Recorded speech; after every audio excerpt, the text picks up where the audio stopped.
बहुत समय पहले की बात है। प्रतापगढ़ के राजा को कोई संतान नहीं थी। राजा ने फैसला किया कि वह अपने राज्य के किसी बच्चे को ही अपना उत्तराधिकारी चुनेगा। इसी इरादे से एक दिन सभी बच्चों को बुलाया गया। राजा ने घोषणा की कि वह वहां मौजूद बच्चों में से ही किसी को अपना उत्तराधिकारी चुनेगा। उसके बाद उसने सभी बच्चों के बीच एक छोटी सी थैली बंटवा दी और बोला, प्यारे बच्चों, आप सभी को जो थैली दी गई है उसमें अलग अलग पौधों के बीज हैं। हर बच्चे को सिर्फ एक ही बीज दिया गया है।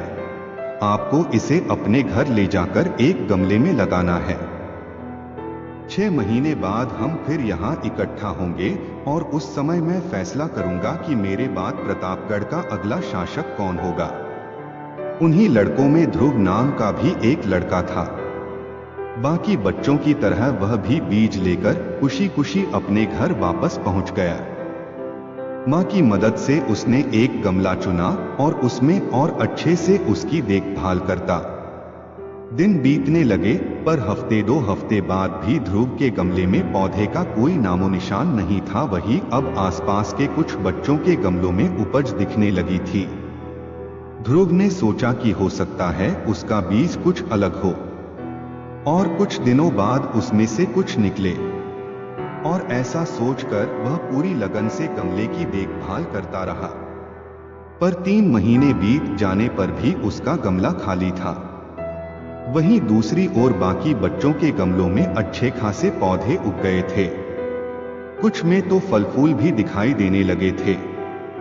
ध्रुव का खाली गमला देख सभी उसका मजाक बनाते और उस पर हंसते।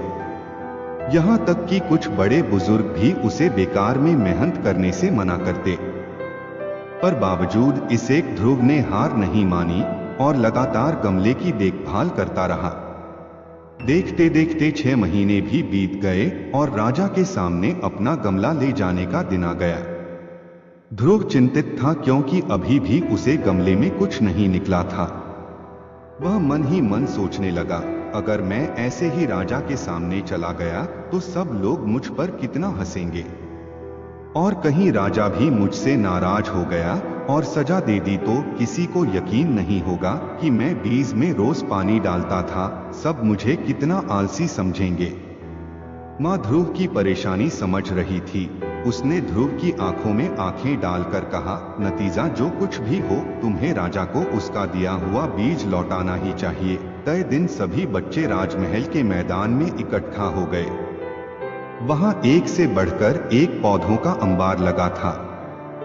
रंग बिरंगे फूलों की खुशबू से पूरा महल सुगंधित हो गया था। ध्रुव का खाली गमला देख बाकी बच्चे उसका मजाक उड़ा रहे थे कि तभी राजा के आने की घोषणा हुई। सभी बच्चे शांति से अपनी जगह खड़े हो गए। सबके अंदर बस एक ही प्रश्न चल रहा था कि कौन बनेगा राजा। राजा बच्चों के बीच से होकर आगे बढ़ने लगे। वह जहां से भी गुजरते बच्चे तन कर खड़े हो जाते और अपने आप को योग्य उत्तराधिकारी साबित करने की कोशिश करते। तमाम खूबसूरत पौधों को देखने के बाद राजा की नजर ध्रुव पर पड़ी। क्या हुआ? तुम्हारा गमला खाली क्यों है? राजा ने पूछा। जी, मैं रोज इसमें पानी डालता था, धूप दिखाता था।